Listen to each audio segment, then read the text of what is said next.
The crystal tumbler slipped from my trembling fingers. I watched it fall, suspended in that infinite second before impact, the amber liquid catching the dim overhead lights, refracting into 1,000 liquid diamonds.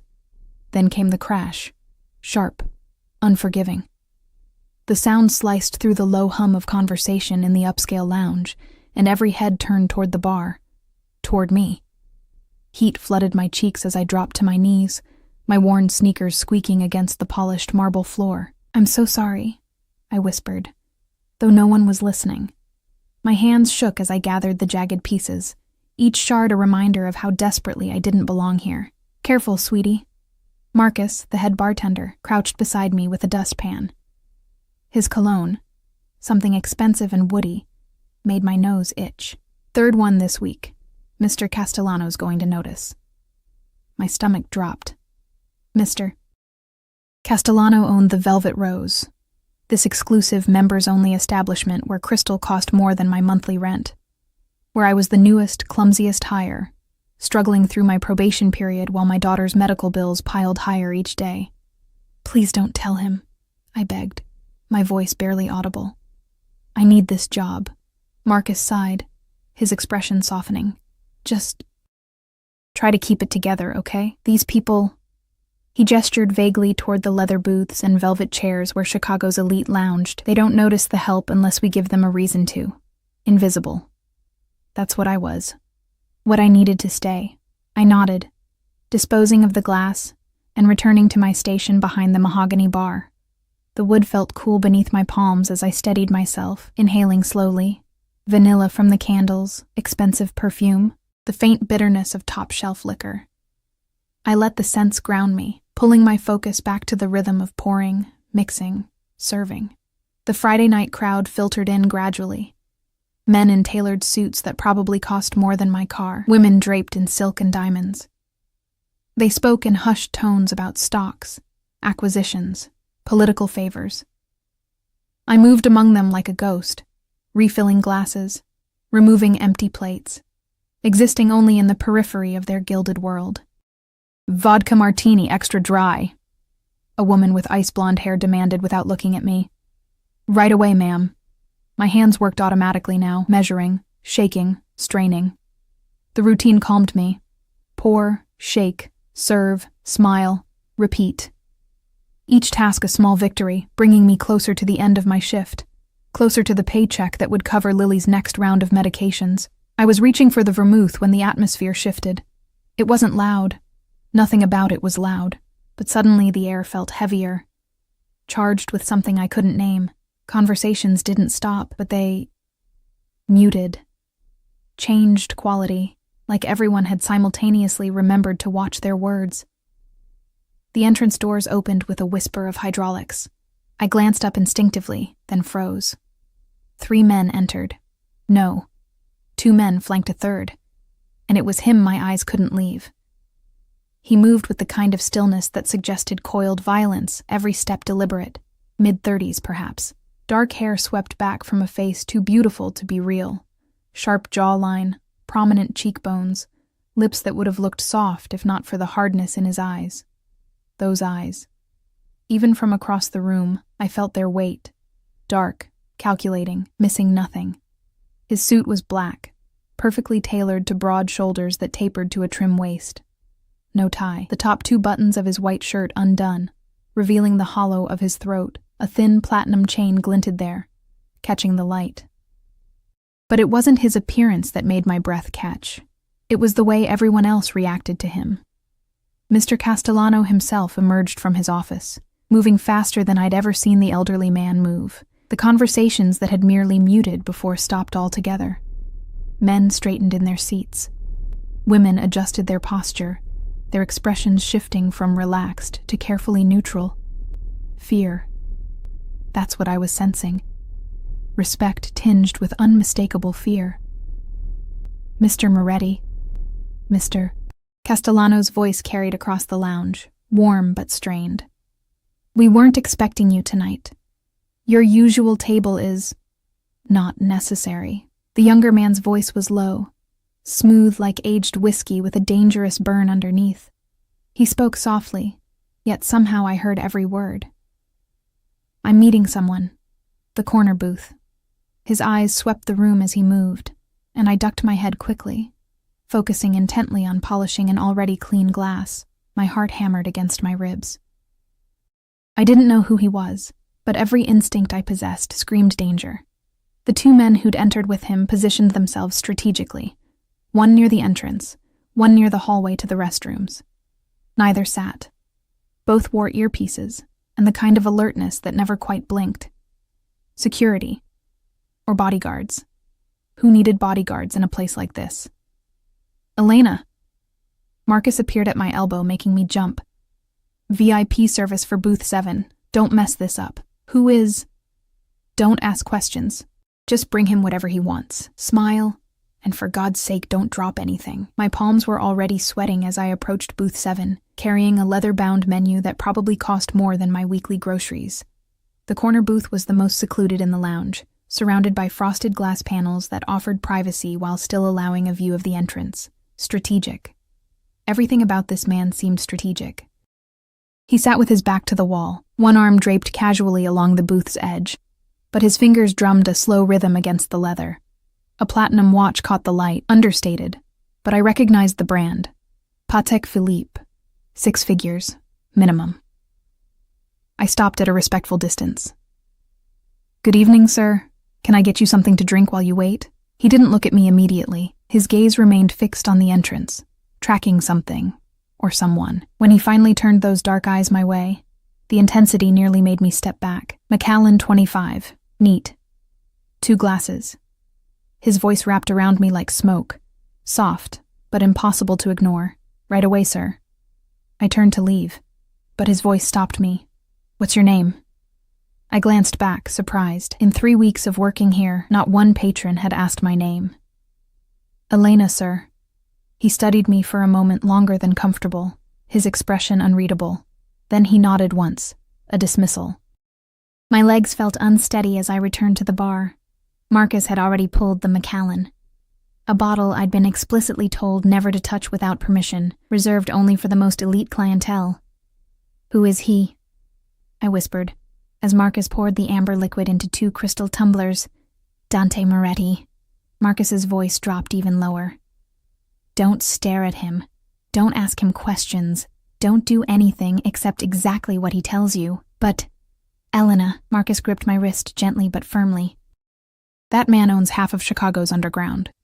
The other half doesn't cross him because they want to keep breathing. Understand?" Ice flooded my veins. Mafia. He was talking about the Mafia. I'd heard stories, of course. Everyone in Chicago had, but they were just that. Stories. Urban legends about shadowy figures who controlled things from behind legitimate business fronts. I'd never imagined I'd serve one. The glasses trembled slightly as I carried them back to booth 7, each step feeling like walking toward a cliff's edge. Dante Moretti hadn't moved, but now a second man sat across from him. Older, heavy-set, sweating despite the lounge's cool temperature.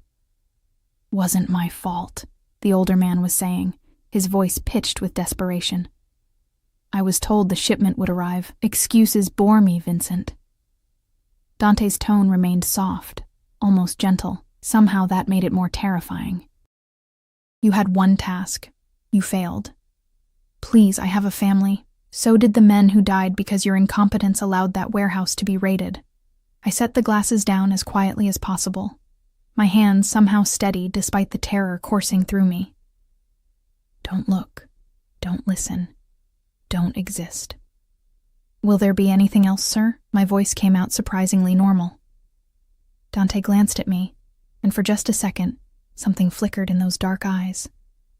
Then it was gone.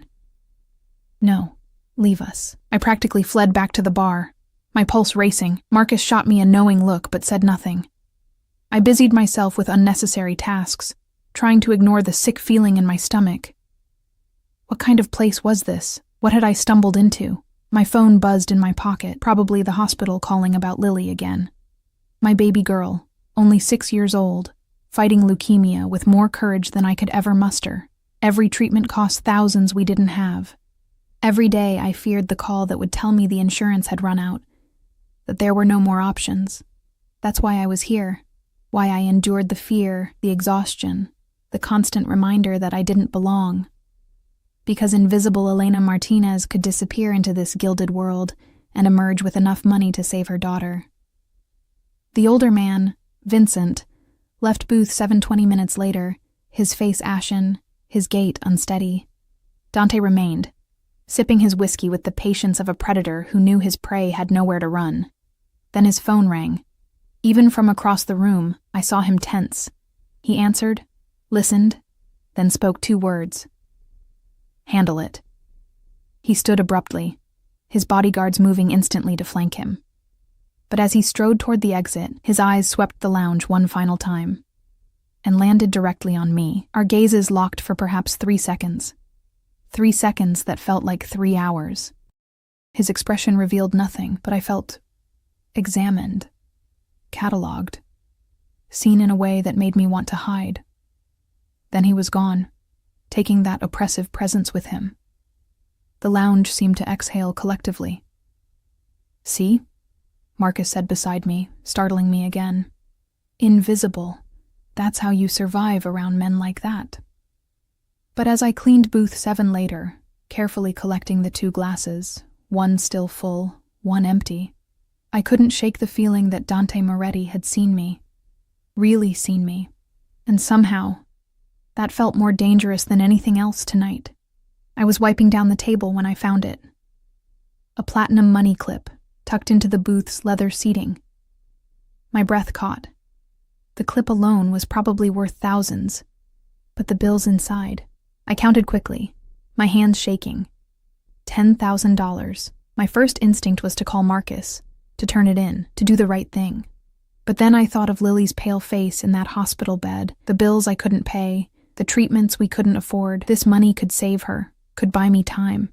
But it belonged to a man who made grown men sweat with fear. A man whose business involved warehouses being raided and people dying. I stood there, frozen, the money clip burning in my palm like stolen fire. What would he do if I kept it? What would happen to Lily if I didn't? Before I could decide, my phone rang. Unknown number. I answered without thinking. "Hello?" "Elena Martinez." That smoke-smooth voice, Dante Moretti. "I believe you have something of mine." My heart stopped. The phone felt like ice against my ear. Yes, sir. I found your money clip. I was just about to keep it." Silence stretched between us, thick with confusion. I stared at the platinum clip in my trembling hand, certain I'd misheard. "I'm sorry, what?" "You heard me." A pause, filled with something I couldn't identify. "Consider it a tip for your discretion tonight. $10,000. As a tip. For not eavesdropping on a conversation I desperately tried to ignore." "That's too much. I can't. You need it." It wasn't a question. Somehow, he knew. "Your daughter. The hospital bills. Medical debt doesn't discriminate, does it, Elena?" Cold dread washed over me, replacing the shock. "How do you know about Lily? I make it my business to know things."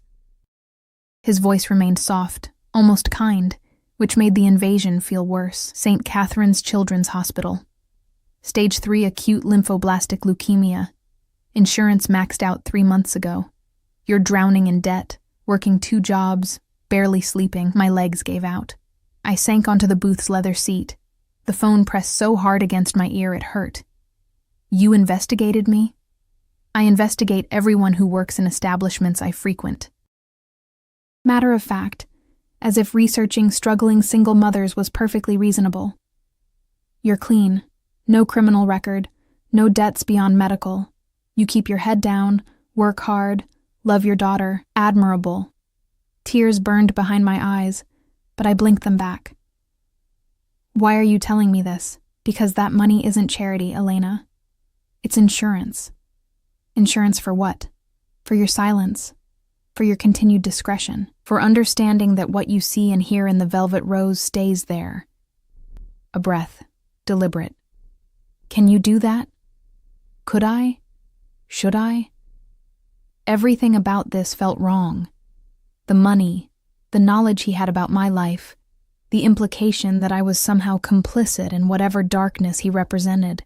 but Lily's face floated before me. Those big brown eyes, so much like her father's before he abandoned us. The way she smiled even through the pain, trusting that Mommy would fix everything. "Yes," I whispered, "I can do that. Good girl." Something in his tone shifted, warmed slightly. "Use it wisely. And Elena?" "Yes?"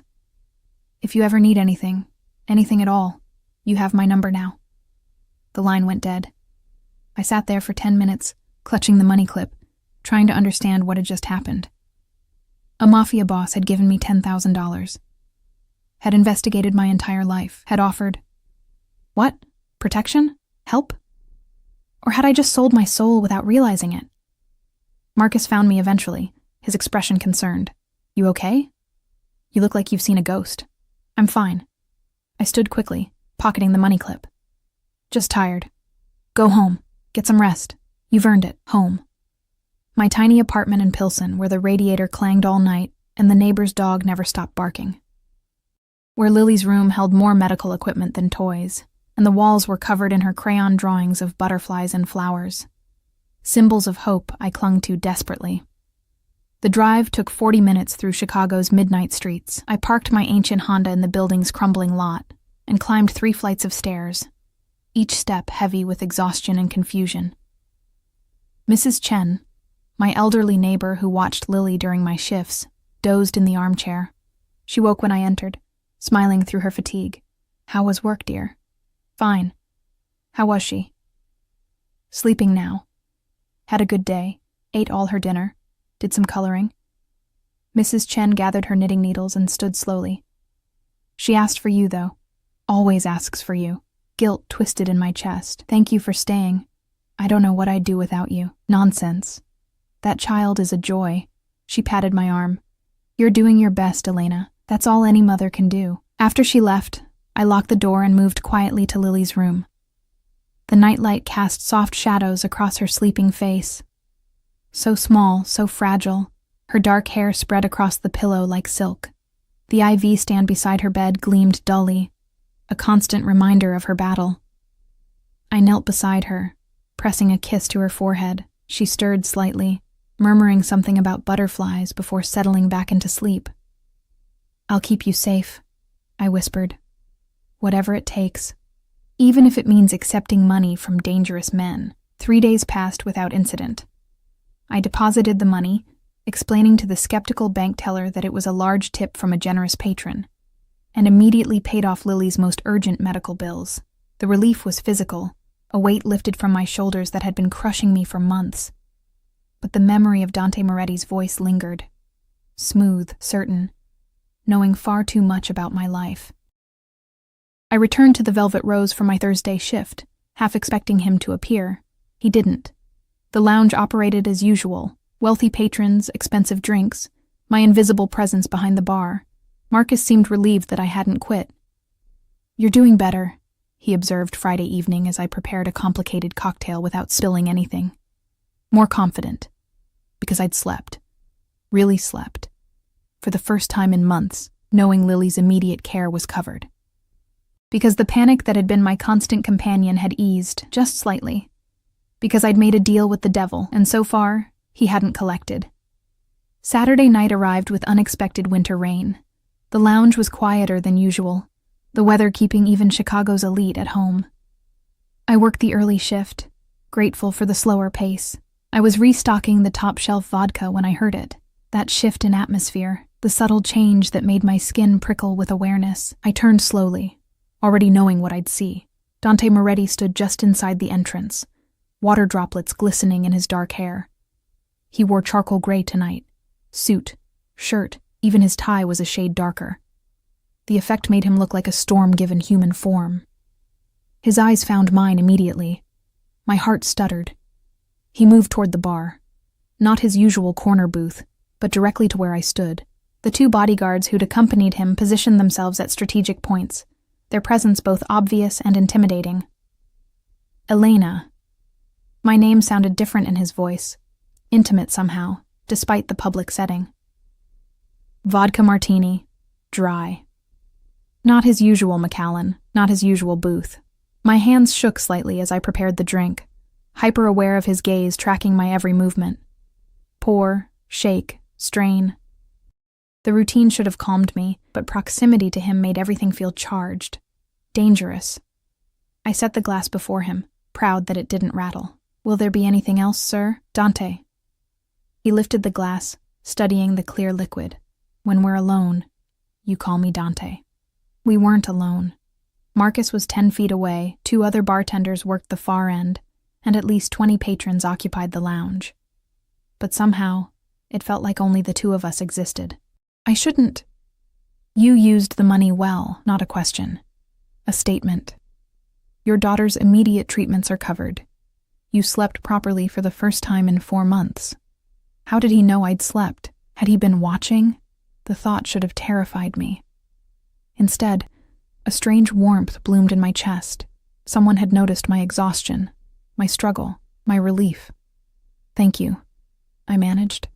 "I don't know how to repay." "Don't." His tone sharpened slightly. "That money was a gift, not a loan. You owe me nothing. Then why—" "Who were you talking to?" He interrupted, his eyes suddenly intense. "Tuesday night, after closing. In the parking lot, confusion swept through me. Tuesday? I'd talked to Mrs. Chen briefly when she'd helped carry Lily to the car for a late hospital appointment, and then— "My ex-husband called," I said slowly, remembering the unwelcome conversation. "Asking for money, as usual. I told him no." Something dark flashed across Dante's face. "Your ex-husband." The words came out flat, dangerous. "Lily's father. He's not her father," I corrected, surprised by the venom in my own voice. "Fathers don't abandon sick children because treatment costs too much and life gets hard." Dante's fingers tightened around his glass. "What's his name?" "Why?" "His name, Elena." The command in his voice made me answer automatically. David Torres. But he's not, he's irrelevant. He hasn't been part of our lives in over a year. "He called you at 11:43 p.m. on Tuesday. The conversation lasted 4 minutes. He asked you for $8,000. Dante recited the facts like reading a report. An ice slid down my spine. You refused. He became aggressive. You hung up. You were listening?" My voice rose slightly, drawing a glance from Marcus. I lowered it immediately. "You had someone watching me?" "I protect what's mine." The possessiveness in those words stole my breath. We're not, I barely know you. You took my money. You agreed to my terms. That creates a connection." He leaned forward slightly, and I caught his scent. Expensive cologne, rain, and something darker underneath. "Whether you acknowledge it or not." This was insane. He was a criminal, a dangerous man who made people disappear and controlled Chicago's underworld. I should run, quit this job, take Lily and disappear, but I didn't move. "I don't understand what you want from me," I whispered. His eyes softened fractionally. "I haven't decided yet." Before I could respond, his phone buzzed. He glanced at it, his expression hardening instantly. When he looked back at me, the momentary softness had vanished, replaced by cold calculation. "I need to go." "But Elena—" He stood, adjusting his cufflinks with practiced ease. "Stay away from your ex-husband. If he contacts you again, you tell me immediately. I can handle—" "You think you can?" He moved closer, close enough that I had to tilt my head back to maintain eye contact, close enough that I felt the heat radiating from him. But men like David Torres are parasites. They sense weakness and exploit it. You're vulnerable right now, and that makes you a target. I've been vulnerable my entire life. I shot back, finding unexpected courage. I've survived just fine. A slow smile curved his lips.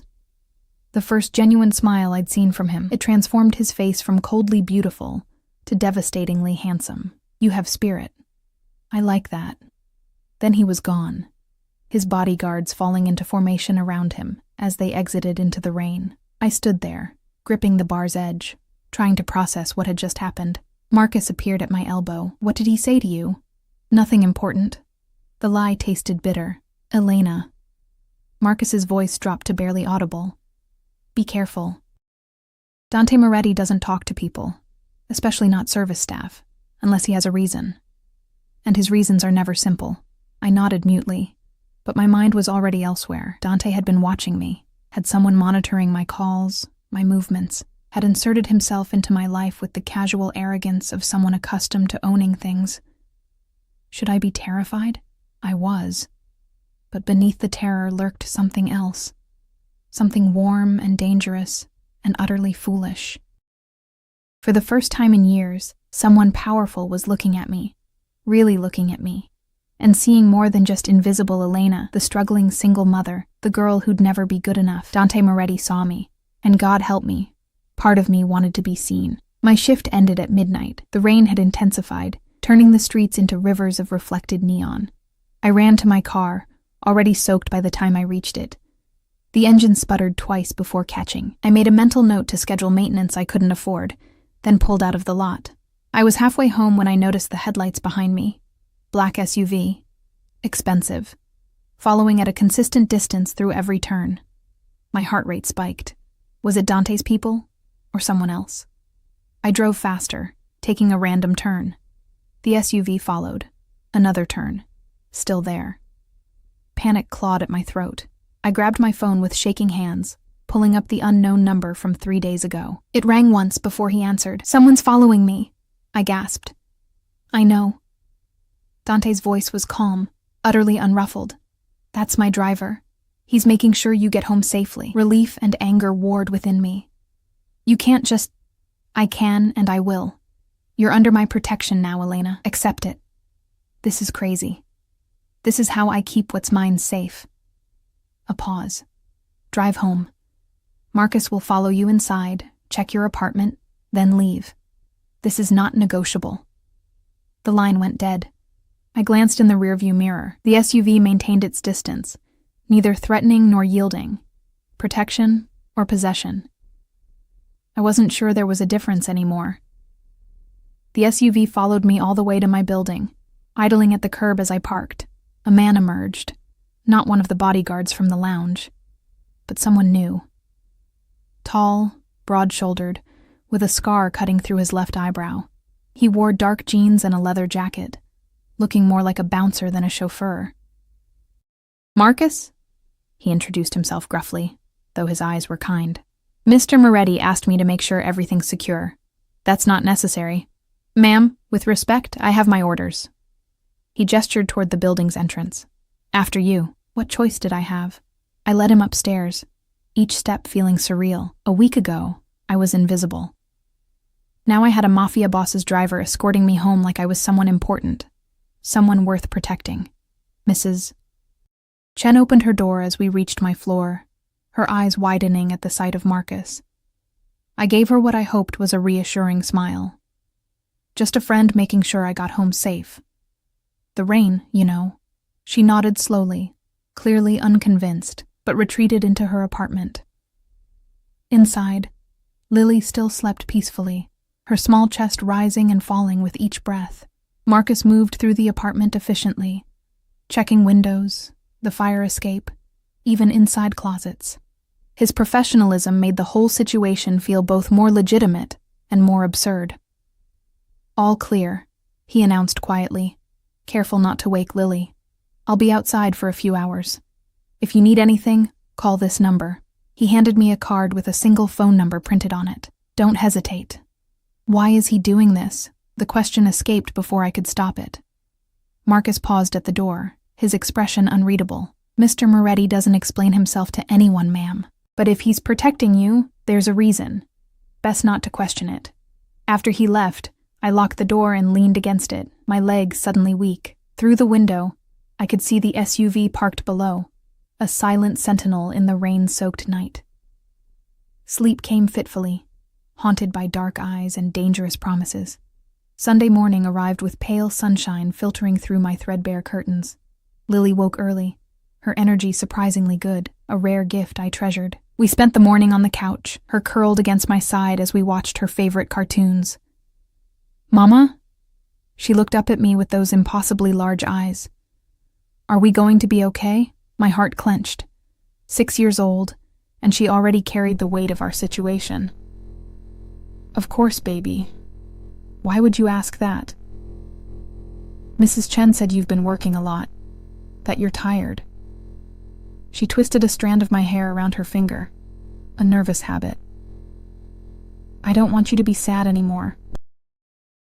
Tears blurred my vision. I pulled her closer, pressing kisses into her hair. I'm not sad when I'm with you. You're my sunshine, remember? You're Butterfly, she corrected, using the nickname I'd given her when she was born. Butterflies are stronger than sunshine. They absolutely are. We spent the afternoon coloring, her favorite activity. She drew elaborate gardens filled with flowers and butterflies while I sketched clumsy houses and trees. Normal. This was normal, and I clung to it desperately. My phone buzzed around 3, unknown number, but I recognized it now. I stepped into the kitchen before answering. Hello? How is she today? Dante's voice, smooth and concerned, as if checking on sick children was perfectly natural for a crime lord. Better. Good energy. I kept my voice low. How did you... I have her medical records. I know her bad days from her good ones. A pause. There's a specialist at Northwestern Memorial. Dr. Sarah Chen. She's one of the best pediatric oncologists in the country. I can't afford... You're not listening, Elena. I've already arranged a consultation. Tuesday morning, 9 a.m. Transportation will be provided. Anger flared, hot and sudden. You can't just make decisions about my daughter without asking me. I can. And I did. No apology in his tone. This doctor could extend Lily's life, improve her prognosis significantly. Would you refuse that because of pride? The words hit like a physical blow. That's not fair. Life isn't fair, Elena, but I'm offering you a chance to change yours. Take it. He hung up before I could respond. I stood there, gripping the phone, torn between gratitude and fury. He was right. Damn him, he was right. If this doctor could help Lily, I'd swallow my pride, my fear, my objections. I'd accept help from the devil himself. Maybe I already had. Monday night at the Velvet Rose felt different. I moved through my shift hyper-aware, waiting for Dante to appear. He didn't. But his presence lingered anyway, in the way other patrons glanced at me with new curiosity, in Marcus's protective nods from across the room, in the weight of the phone number burning in my pocket. Tuesday morning dawned cold and clear. The black SUV arrived at 8:30, Marcus behind the wheel. Lily's eyes went wide as we climbed into the leather interior. Mama, whose car is this? A friend's, I lied, buckling her in. He's helping us get to your appointment. Northwestern Memorial towered above us, all glass and steel in intimidating efficiency. Marcus escorted us to the oncology wing, where a receptionist immediately recognized our names and ushered us to a private waiting area. This is fancy, Lily whispered, taking in the comfortable chairs and children's play area. Are we in the right place?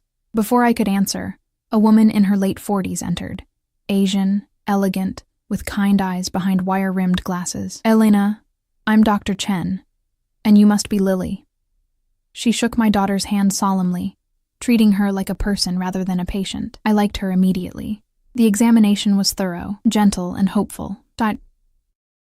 Chen explained treatment options I'd never heard of, clinical trials that showed promise, alternative therapies that could reduce side effects. She spoke directly to Lily when appropriate, including her in decisions about her own care. Your current treatment protocol is outdated, Dr. Chen said finally, meeting my eyes. I'd like to enroll Lily in a trial we're conducting. It's showing remarkable results, 78% remission rate for her specific leukemia type. What's the cost? The question lodged in my throat. The trial covers all treatment costs. You'd only be responsible for standard hospital fees, which, she glanced at her tablet, have also been covered by a benefactor. Your only expense would be time and commitment to the treatment schedule. Tears spilled down my cheeks. I tried to wipe them away quickly, not wanting to frighten Lily, but they kept coming. I don't understand. Why would someone... Because your daughter deserves a chance. Dr. Chen's voice softened. And because someone believes you both deserve relief from this burden. Dante. This was all Dante. The appointment concluded with paperwork, treatment schedules, and a prescription for new medications. As we left, Lily clutched a stuffed butterfly the nursing staff had given her, her smile brighter than I'd seen in months. "Mama, I like this doctor. She's nice." "She is, baby. She's going to help you get better." "Will I lose my hair?" Practical question. Pragmatic child. "Maybe. But it'll grow back even more beautiful." "Like a butterfly coming out of a cocoon?" "Exactly like that." Marcus drove us home in comfortable silence. As we pulled up to my building, he handed me a sealed envelope. From Mr. Moretti. Inside, a note in bold, masculine handwriting. "You're welcome. Come to the Velvet Rose tonight. We need to talk. D." The paper trembled in my hand. A summons, not an invitation. Mrs. Chen agreed to watch Lily that evening, though her expression remained worried. "Are you in some kind of trouble, dear?" "No," I assured her. "Just complicated gratitude." The Velvet Rose felt different that night. Tuesday was traditionally slower, but tonight, the lounge buzzed with an unusual tension. Men in expensive suits occupied every booth, their conversations hushed and urgent. I recognized some faces from news broadcasts, politicians, businessmen, people who made Chicago run, and in the corner booth, surrounded by a subtle perimeter of bodyguards, sat Dante Moretti. He wore navy tonight, the color making his dark eyes appear almost black. His attention was fixed on a tablet before him, but the moment I entered, his gaze lifted and locked onto mine. My breath caught. He gestured slightly. "Come here." My feet carried me forward on autopilot. The bodyguard stepped aside, allowing me passage into his domain. Up close, I could see the faint stubble along his jaw, the slight shadows beneath his eyes suggesting he slept as poorly as I did. "Sit." Not a request. I slid into the booth across from him, my hands clasped tightly in my lap. "Thank you for Dr. Chen, for everything. I don't know how to..." "Did she accept the treatment protocol?" "Yes. We start next week." Satisfaction flickered across his features. "Good. Lily will respond well. Dr. Chen is the best." "Why are you doing this?" The question burst out. "You don't know us. We're nothing to you." "You're not nothing." His voice dropped lower, intimate despite the public setting. "You're mine, Elena. The moment you accepted that money, you became mine to protect, mine to care for. Mine." The possessiveness should have frightened me. Instead, warmth bloomed in my chest, dangerous and intoxicating. I didn't agree to belong to anyone. "Didn't you?" He leaned forward, and suddenly the space between us felt charged. "You took my money. You let my driver follow you home. You brought your daughter to my doctor. Every choice you've made has bound you tighter to me. That's not fair. I told you before. Life isn't fair." His eyes held mine captive. "But I am offering you something fair, Elena. Protection, security, everything you need for Lily and for yourself. All I ask in return is loyalty." Loyalty to a criminal? The words escaped before I could stop them. Instead of anger, amusement curved his lips. Criminal is such a harsh word. I prefer businessman with flexible ethics. The humor faded quickly. "But yes, Elena, I'm asking you to be loyal to a man who operates outside the law, who does terrible things to maintain power, who would burn this city down to protect what's his." "And what am I to you, exactly?" The question hung between us, heavy with implications I wasn't ready to examine. "I haven't decided yet," he repeated his words from days ago. "But I will. Soon." One of his bodyguards approached, leaning down to whisper something. Dante's expression hardened instantly. "Excuse me. Business." He stood, then paused. "Don't leave. I'll return shortly." He disappeared into a back room I'd never noticed before, taking his security with him. I sat alone in the booth, my mind spinning. This was madness. Complete, utter madness. But Lily had a chance now, a real chance at survival, at life beyond hospital rooms and medical bills. How could I turn away from that? 20 minutes passed, 30. I was debating whether to leave when raised voices echoed from somewhere beyond the lounge, not shouting exactly, but intense, angry. Then a crash. Glass breaking, the lounge's main doors burst open. A man stumbled in. David, my ex-husband. His clothes were disheveled, his eyes wild with desperation and something else. Drugs, probably. He'd always had a weakness for substances when life got difficult. Elena. He spotted me immediately, lurching toward the booth. There you are. You think you can ignore my calls? Refuse me when I need help? I stood quickly, putting the table between us. David, you need to leave. This isn't the place. Isn't the place? He laughed, high and manic. I heard about your fancy new job. About the money you suddenly have. You can afford that specialist for Lily, but you can't help me out? That money isn't mine. Bullshit. You always had money hidden away, always holding out on me. He grabbed my wrist, his grip bruising. I'm Lily's father. I have rights. You have nothing. The voice came from behind David, cold as winter ice. Dante stood there, flanked by his bodyguards. But it was him, the controlled fury radiating from him, that made David release me and stumble backward. Who the hell are you? David demanded, trying for bravado and failing. The man who's going to make you wish you'd stayed away. Dante moved forward with predatory grace. You grabbed her. Put your hands on what's mine. Yours? David's drug-addled brain finally caught up with his situation. His face paled. Look, man, I didn't know she was we have history, and you abandoned your daughter when she needed you most. You've harassed Elena for money you have no right to. And now... Dante's voice dropped to barely above a whisper, somehow more terrifying than any shout. You put your hands on her in my establishment. 2 bodyguards grabbed David, immobilizing him instantly. Dante, please. I found my voice. He's not worth it. Just let him go. He hurt you. Dante's eyes never left David's face. No one hurts what's mine. I'm not... Yes, you are. He finally looked at me, and the intensity in his gaze stole my breath. You are mine, Elena. The sooner you accept that, the easier this becomes. He turned back to David, who'd begun whimpering. Get him out of here. Make sure he understands that if he ever contacts Elena again, ever speaks her name, thinks about her, breathes near her, there won't be enough left of him to identify. They dragged David out through a back exit, his protests fading into the night. Silence descended on the lounge. The other patrons had very deliberately returned to their conversations, seeing nothing, hearing nothing. Dante approached me slowly, gently taking my wrist where David had grabbed it. A bruise was already forming, purple against my pale skin. His jaw clenched. Did he hurt you anywhere else? No. I'm fine. You're not fine. His thumb traced the bruise with devastating gentleness. But you will be. I promise you that. This is insane, I whispered.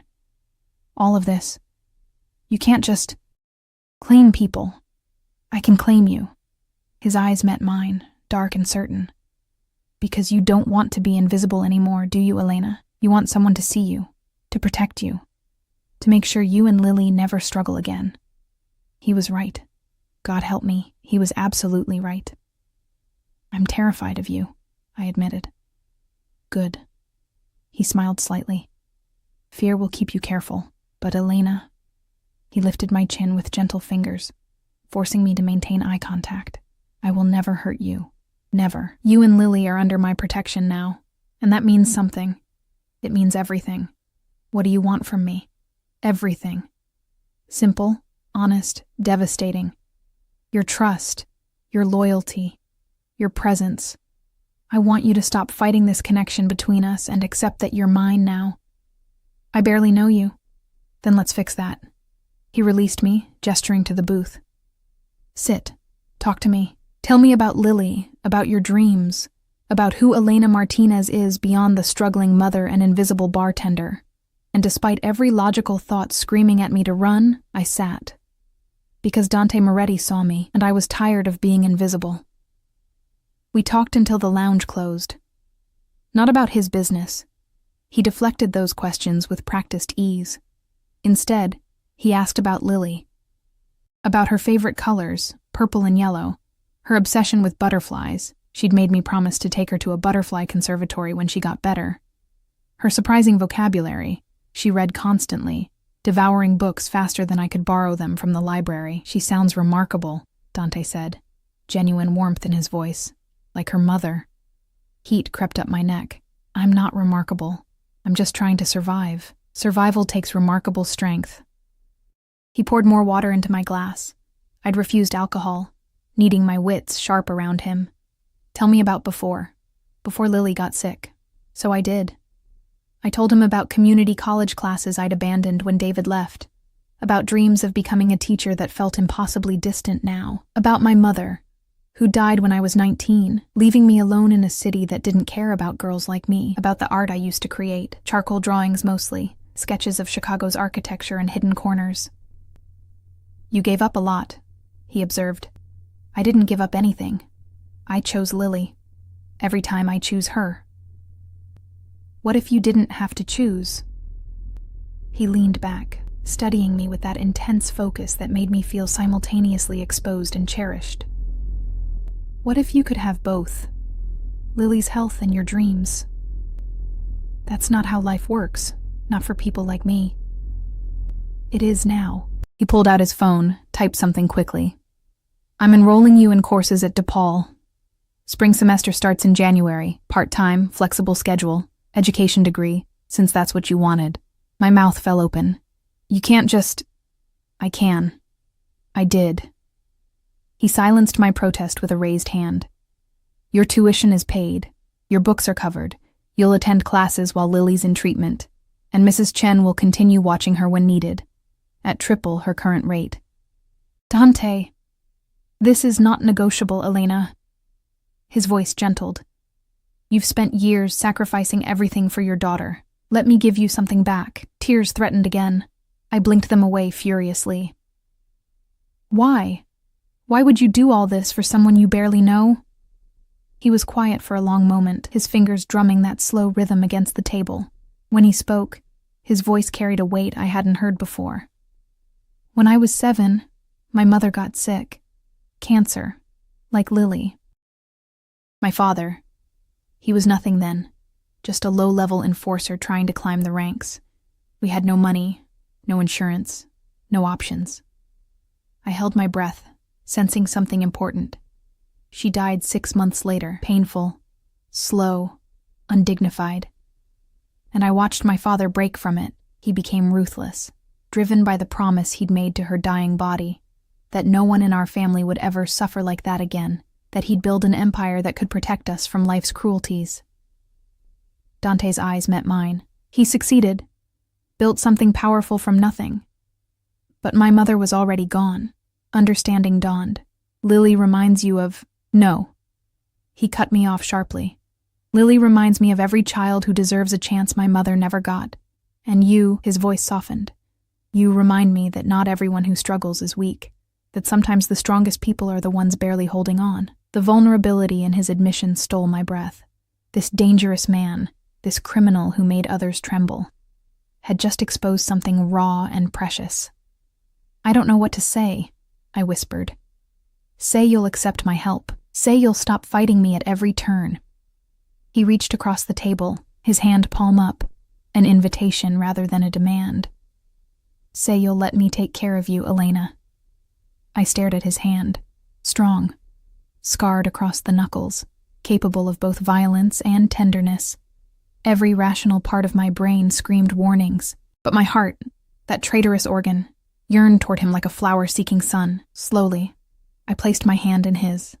His fingers closed around mine, warm and secure, and something clicked into place, something that felt dangerously like belonging.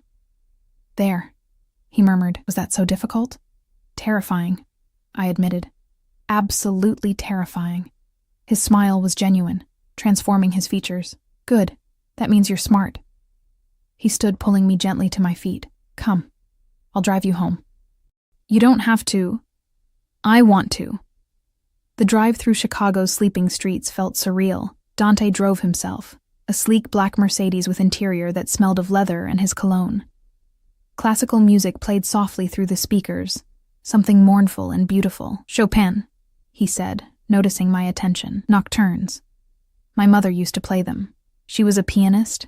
Before marriage, before children, before cancer.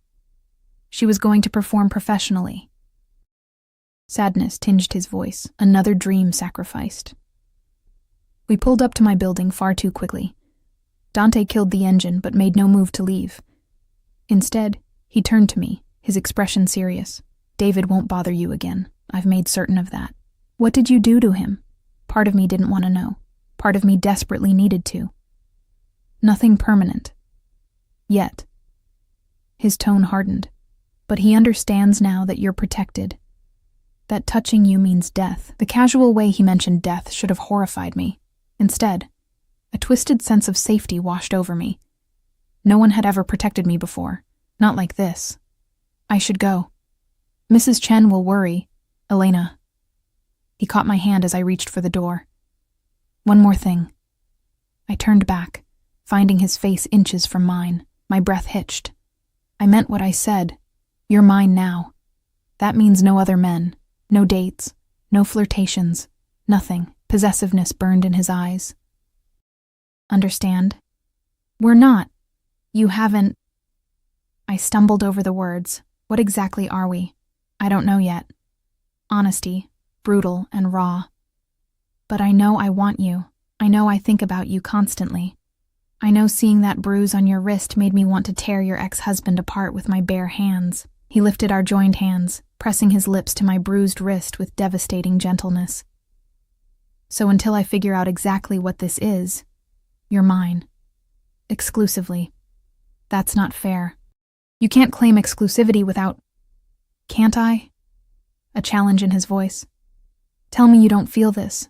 Tell me you don't lie awake thinking about me, wondering what it would be like to stop fighting and just surrender. I couldn't. Because he was right. I'm scared, I whispered. I know. He cupped my face with his free hand, his thumb tracing my cheekbone. But I've got you, Elena. I've got you and Lily both. You're safe now, I promise.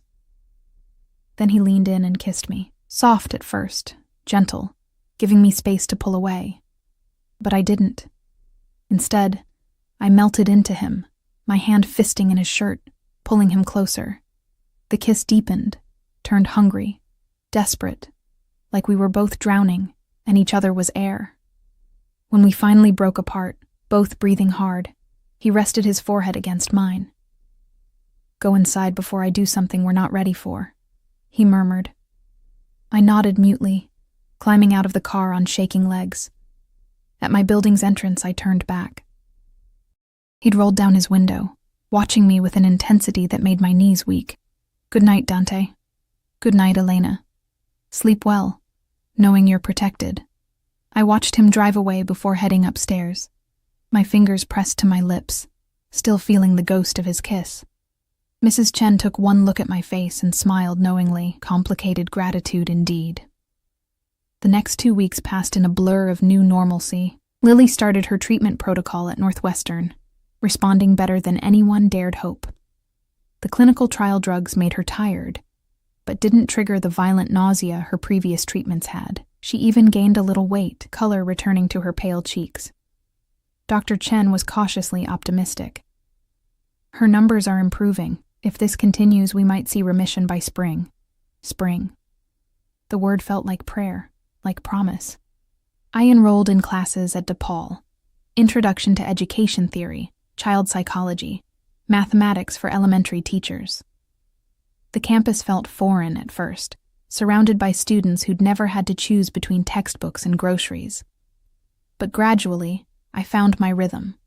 Studied during Lily's treatment sessions, completed assignments while she slept.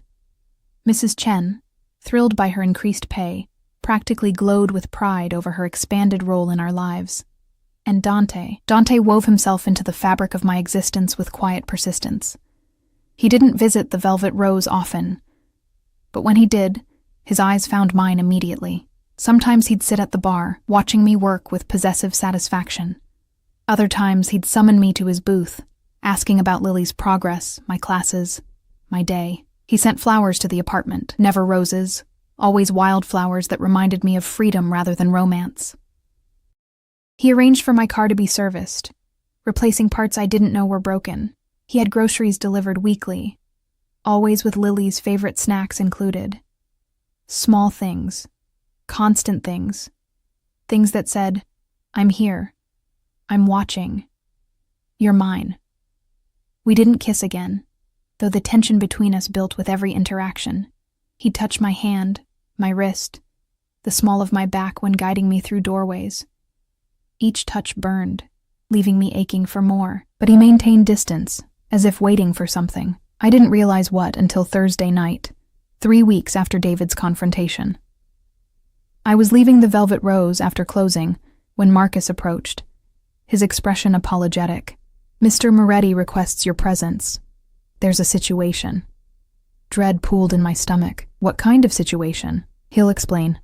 Please, ma'am. It's important. We drove through Chicago's dark streets to a neighborhood I didn't recognize. Industrial.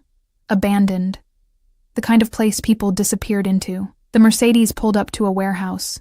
Its exterior nondescript, but guarded by multiple men with weapons barely concealed. Marcus led me inside. The warehouse interior had been converted into something between an office and a fortress. Expensive furniture contrasted with concrete floors and exposed beams. Security monitors lined one wall, showing various locations throughout the city, and in the center, seated behind a massive desk, was Dante. He stood immediately when I entered, concern flickering across his features. Elena, I'm sorry to call you here so late. What's wrong? Is it Lily? Panic edged my voice. No, Lily's fine. He came around the desk, taking my hands. This is about something else. Someone else. He gestured to a chair in the corner. David sat there, bound and gagged, his face bruised, eyes wide with terror. My stomach dropped. Dante, what? He violated our agreement, Dante said calmly, as if discussing weather rather than a bound man. Made contact with Lily's hospital. Tried to claim parental rights, hoping to access her medical trust fund. White-hot rage replaced my fear. He did what? The hospital denied him, of course. I'd already ensured that. But the attempt... Dante's voice hardened. The attempt was enough. He pulled a gun from his desk drawer, the metal gleaming dully under the warehouse lights. My breath stopped. I brought you here because this decision affects you and Lily, because he's her biological father, regardless of his abandonment. Dante held the weapon loosely, almost carelessly. You get to choose, Elena. I can end him now, permanently remove this threat. Or I can let him live, knowing he might resurface someday. Might try again to hurt you or claim Lily. You're asking me to decide whether you kill him? My voice came out strangled. I'm giving you power over the situation. Over him. Dante's eyes held mine. He took your power once, abandoned you when you needed him most. Now you take it back. David made muffled sounds behind his gag, shaking his head frantically. I looked at him. This man I'd once loved, who'd given me Lily but couldn't handle the responsibility of fatherhood. Who'd run when life got difficult, leaving us to drown. I should have felt something. Pity, perhaps. Residual affection. Something human. I felt nothing. If you let him live, can you guarantee he'll never come near us again? Yes. Dante's certainty was absolute. I'll ensure it. Then let him live. I met David's terrified eyes, but make him understand that he's dead to us. That if he ever speaks Lily's name again, if he ever thinks about approaching us, you'll finish this. Satisfaction gleamed in Dante's expression.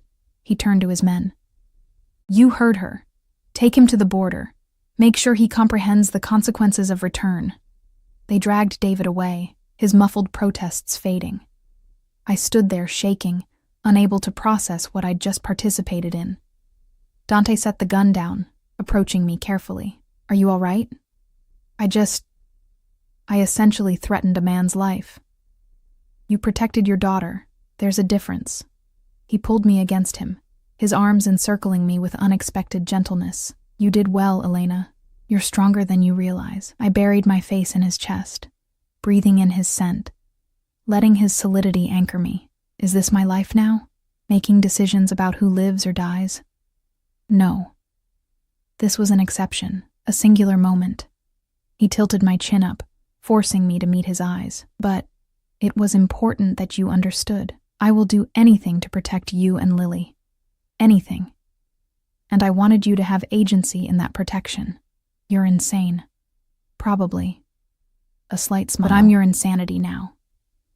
He kissed me then, deeper than before, more demanding. His hands tangled in my hair, holding me captive, and I surrendered to it, to him, to this dark, dangerous connection that defied every logical thought.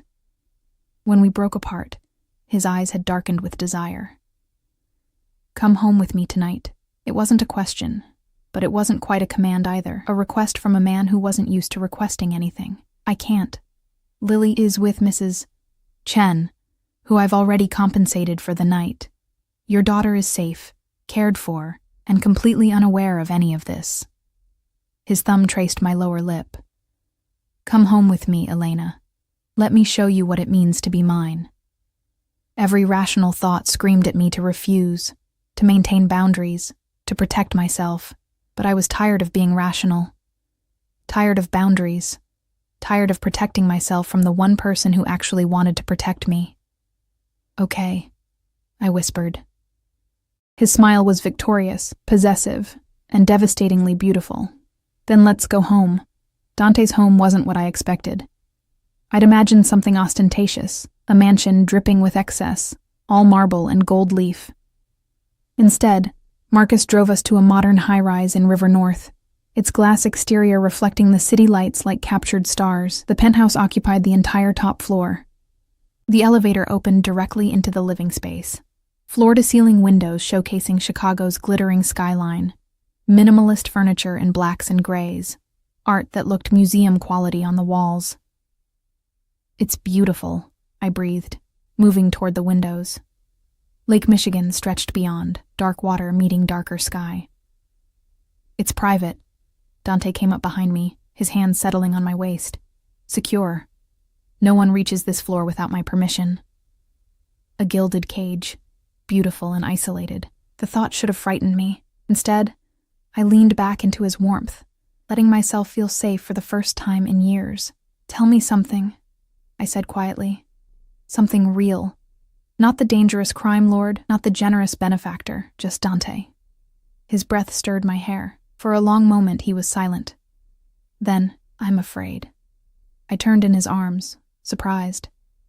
Of what? Of this. Of you. His hands framed my face with devastating gentleness. I've controlled everything in my life through power and fear. But with you, I have no control. You've gotten under my skin, into my thoughts, and I can't get you out.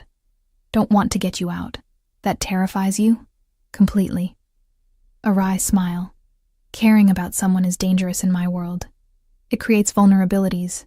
Enemies can exploit care, use it as a weapon. Then why let me in? Because the alternative, living without you, is worse.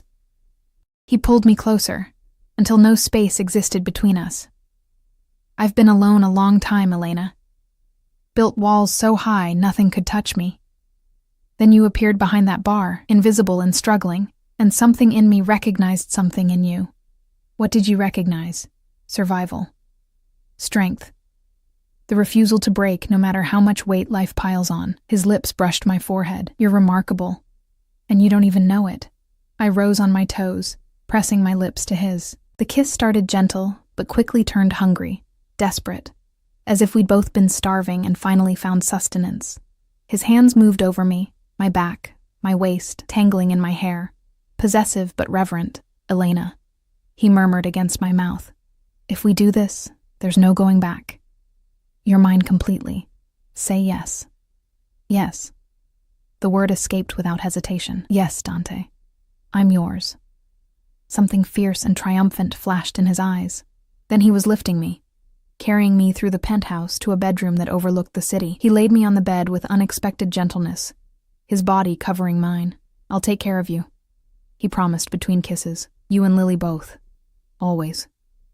I know. And I did. This dangerous man, this criminal who made others tremble, would protect us with everything he had. I trust you.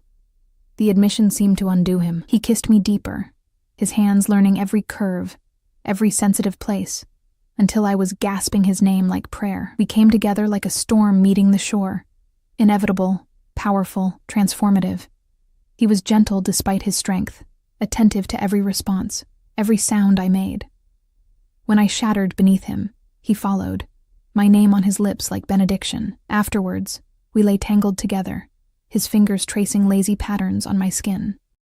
Through the windows, Chicago sparkled like scattered diamonds, beautiful and harsh and home. Stay, he murmured into my hair. Not just tonight. Move in here. You and Lily both. I stiffened slightly. That's a big step. I know. But I want you here, where I can protect you properly, where I can wake up next to you every morning. He propped himself up on one elbow, looking down at me. I'm not asking you to give up your independence or your dreams. Keep your classes, your work if you want. But come home to me. Let this be your safe place. What about Lily? How do I explain? Tell her the truth, that you met someone who cares about you both, that he wants to help, to be part of your family. His expression softened. I'm good with kids, Elena. I volunteer at children's hospitals, fund pediatric wings. Let me be good to your daughter. Tears blurred my vision. You really mean this? All of it? Every word. He kissed away the tear that escaped. I don't do anything halfway, Mirena. When I claim something, I keep it, protect it, cherish it. This is crazy. The best things usually are. He smiled. That devastating smile that transformed his face. Say yes, Elena. Take the leap. I thought about my cramped apartment, the constant struggle, the fear that haunted my every decision. Then I thought about this. Safety, security, belonging. A man who saw me and chose me anyway. Yes, I whispered. We'll move in. His kiss was triumphant, possessive, and achingly tender. The transition happened faster than I expected. Within a week, movers had packed our meager belongings and transported them to the penthouse. Dante had an entire wing prepared for Lily, bedroom painted purple, her favorite color, with butterfly decals on the walls and more toys than she'd ever owned. A private room for her medical equipment, close enough for monitoring, but separate enough that she didn't have to sleep surrounded by IV stands and machines. When I brought her to see it, her eyes went impossibly wide. Mama, is this really ours? Really ours, Butterfly? I knelt beside her, brushing hair from her face. Do you like it? It's like a castle. She spun in circles, taking in the space, then stopped suddenly. Is this because of your friend, the one who helped us? Yes. His name is Dante. He's special to me. And he wants to be special to you too, if you'll let him. Is he like a new daddy? Her voice was small, cautious. She barely remembered David, but the abandonment had left scars. I don't know yet, sweetheart, but he's someone who cares about us, who wants to keep us safe. Okay. She considered this with her characteristic seriousness. Can I meet him? Dante had been waiting in the living room, giving us space. When I brought Lily out, I saw something flash across his face. Nervousness. Maybe even fear. This powerful man, afraid of a 6-year-old's judgment. Lily, I said gently. This is Dante. Dante, this is my daughter. He crouched down to her level, making himself less imposing. Hello, Lily. Your mother has told me wonderful things about you. She studied him with those big brown eyes, assessing. Are you the one who made Mama smile again? His expression softened. I try to. Is it working? Yeah. A small smile appeared on her face. She's been happier lately, and she doesn't cry at night anymore. My heart clenched. I hadn't realized she'd heard those midnight tears. Then I must be doing something right, Dante said seriously. I hear you like butterflies. They're my favorite. Mama says I'm her butterfly. Well, I happen to know a place with thousands of butterflies. Would you like to visit? All 3 of us together? Her face lit up like sunrise. Really? When can we go? This weekend, if your mother agrees. He glanced at me, seeking permission. I nodded, throat tight with emotion. Then it's a plan. He offered his hand to Lily. Also, I should tell you, I have a library here. Lots of books. You can borrow any of them. Any of them? She took his hand trustingly. Even the big ones? Especially the big ones. He led her toward a room I hadn't yet explored, leaving me standing there, overwhelmed. He was perfect with her. Patient, attentive, genuine, And Lily, who'd been shy around strangers since her diagnosis, responded to him with surprising openness, maybe because children sensed truth better than adults. And the truth was that Dante genuinely cared. Weeks became months. Fall surrendered to winter, Chicago transforming into a snow globe city of white and gray. Lily's treatment continued with remarkable success. By December, Dr. Chen confirmed she was in remission. Remission. The word felt like winning the lottery, like miracles made manifest. My classes progressed well. I discovered I loved teaching theory, loved understanding how children learned and grew. My professors praised my insights, especially when I drew from experience with Lily and Dante. Dante became home, not just the penthouse, though I'd grown to love waking up surrounded by glass and sky, but him. His steady presence, his fierce protection, his unexpected gentleness. He attended Lily's hospital appointments, learned her medication schedule, read her bedtime stories in his smoke-smooth voice that made even fairy tales sound dangerous and romantic. He kept his criminal activities separate from our life, but I wasn't naive. I saw the late-night phone calls, the meetings with dangerous men, the occasional bruise he'd deflect questions about. But he never brought violence home, never let that darkness touch Lily or me. Christmas arrived with unexpected magic. Dante transformed the penthouse into a winter wonderland. Tasteful decorations, a massive tree Lily helped decorate, presents that made her squeal with delight. "You spoil her," I murmured Christmas morning, watching Lily tear through wrapping paper with childlike abandon. "I spoil you both." He pulled me against him, pressing a kiss to my temple. "Get used to it." Mrs. Chen joined us for Christmas dinner. Dante had insisted, since she'd become family. She'd accepted our unconventional situation with surprising grace, though she still occasionally gave me knowing looks when Dante was particularly possessive, which was always. He touched me constantly, a hand on my back, fingers laced with mine, arms around my waist, public declarations of ownership that should have bothered me, but instead made me feel cherished. That evening, after Lily had fallen asleep surrounded by new toys, and Mrs. Chen had gone home, Dante led me back to the windows overlooking the city. "I have one more gift for you," he said quietly. "Dante, you've already given me everything." "Not everything." He pulled a small box from his pocket, and my breath caught. Ring box. That was definitely a ring box. "Don't panic," he said with a slight smile. "I'm not proposing. Not yet. But I wanted you to have this." He opened the box, revealing a platinum band set with 3 stones, 2 smaller diamonds flanking a larger butterfly-shaped sapphire in deep purple. "The sapphire represents Lily," he explained softly. "Her strength, her beauty, her transformation. The diamonds represent you and me, protecting her, loving her, surrounding her with light." He removed the ring, taking my right hand. "This goes here, on your right hand, not your left. Because when I propose, and I will, Elena, it'll be with a different ring, but I wanted you to have this now, a promise that I'm committed to this family we're building." Tears spilled down my cheeks as he slid the ring onto my finger. It fit perfectly, catching the light, the butterfly sapphire seeming to glow. "It's beautiful," I whispered. "You're beautiful. You and Lily both." He cupped my face, wiping away tears with his thumbs. "I love you, Elena. I know it's fast. I know it's complicated, but I love you. You've transformed my life as surely as Lily's transforming from sick to healthy, and I want forever with you. I love you too." The words felt like freedom, like finally letting go of fear. "God help me, I love you, Dante Moretti." His kiss was deep, possessive, filled with promise. When we broke apart, he rested his forehead against mine. "Thank you," he murmured. "For what?" "For seeing past the monster. For trusting me with your daughter. For letting me love you both." He pulled back slightly, his dark eyes serious. "I know what I am, Elena. I know the terrible things I do, but with you and Lily, I get to be something else, something better. You're not a monster." I pressed my hand over his heart, feeling its steady rhythm. Monsters don't volunteer at children's hospitals. Don't cry during animated movies when they think no one's watching. Don't read bedtime stories with different voices for each character. He laughed softly. You notice that?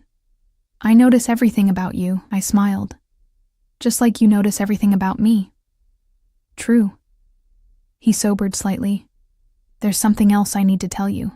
Something I've been working on. Nervousness flickered through me. What?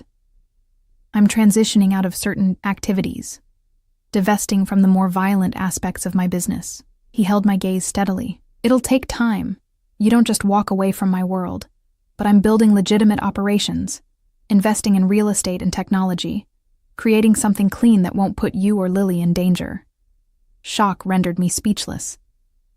You're going legitimate? For us? For all of us.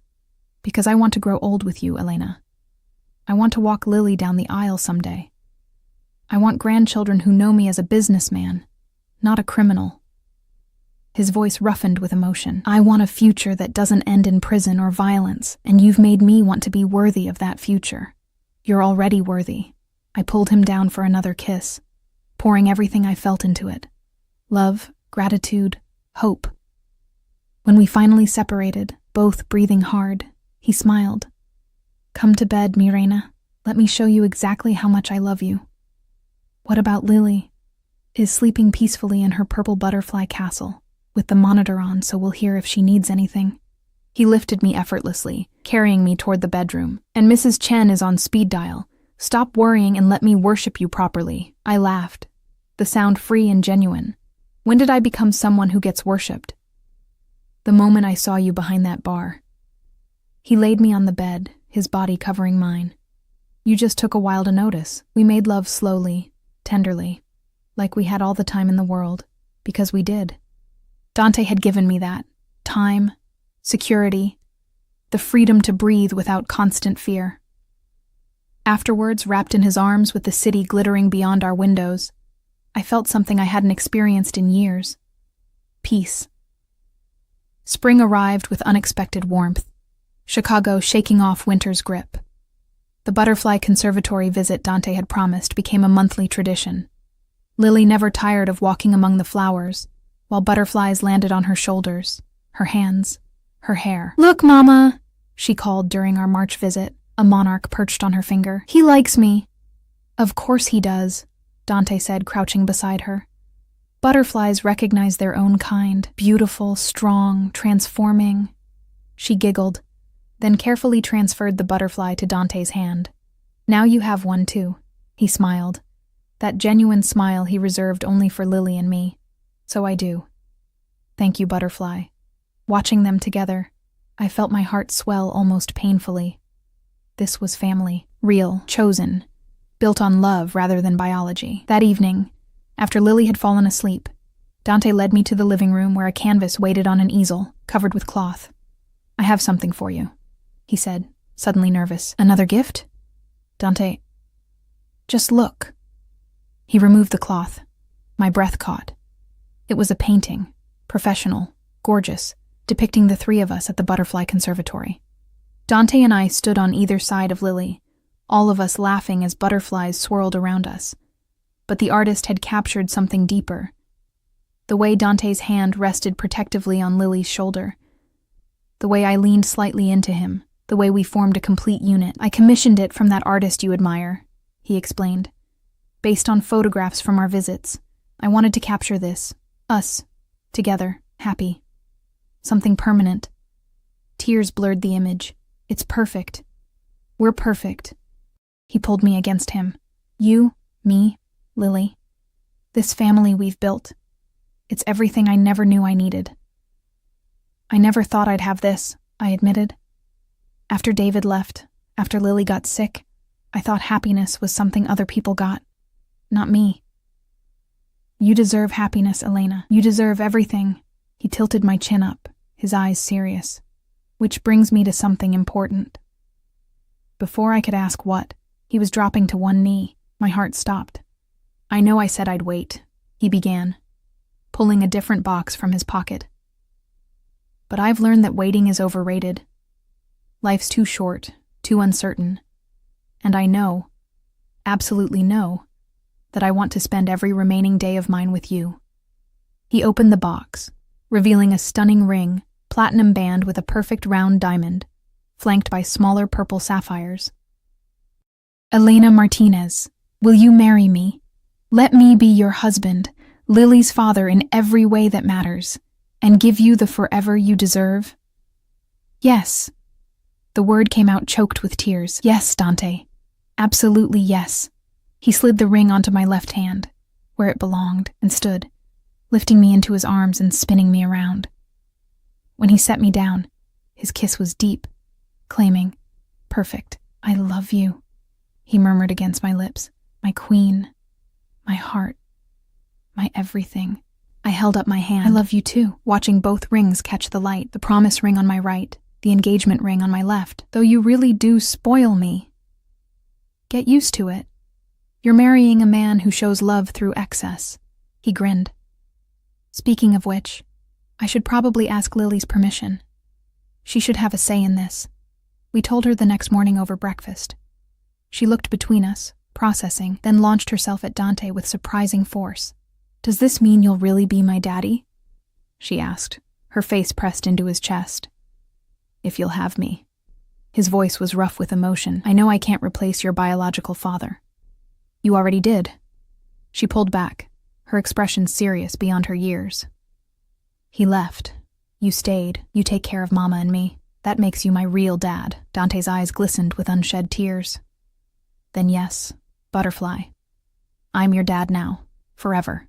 She hugged him again, and I watched these two people I loved most complete each other. My daughter who'd survived impossible odds. My fiancé who'd transformed from danger into safety. My family. We married in June, a small ceremony in the penthouse surrounded by the people who mattered. Mrs. Chen, Dr. Chen, a few of Dante's legitimate business associates, and Marcus, who'd become a trusted friend. Lily served as flower girl, scattering purple petals and beaming with pride. When Dante and I exchanged vows, promising forever, I meant every word. This man had saved us, not just financially, but emotionally, spiritually. He'd given us hope when we had none, safety when we were vulnerable, love when we felt invisible. "I see you," he whispered during our first dance, echoing that moment months ago when everything changed. "I've always seen you, Elena, and I always will." "I see you too." I pressed closer. Not the crime lord or the dangerous man. Just Dante, who loves butterflies and bedtime stories, and me. Especially you. He kissed me softly, sweetly, as our family and friends applauded. Life wasn't perfect. Dante still had business complications. Enemies who occasionally surfaced, reminders that his past couldn't be completely erased. But he kept that darkness away from us, maintaining the safe haven he'd promised. I graduated with my teaching degree 2 years later, immediately getting hired at an elementary school near our home. Lily continued thriving, her remission holding strong, her hair growing back thick and beautiful. She started second grade with energy and joy I'd once feared she'd never have. And Dante transformed his empire piece by piece, becoming the legitimate businessman he'd promised.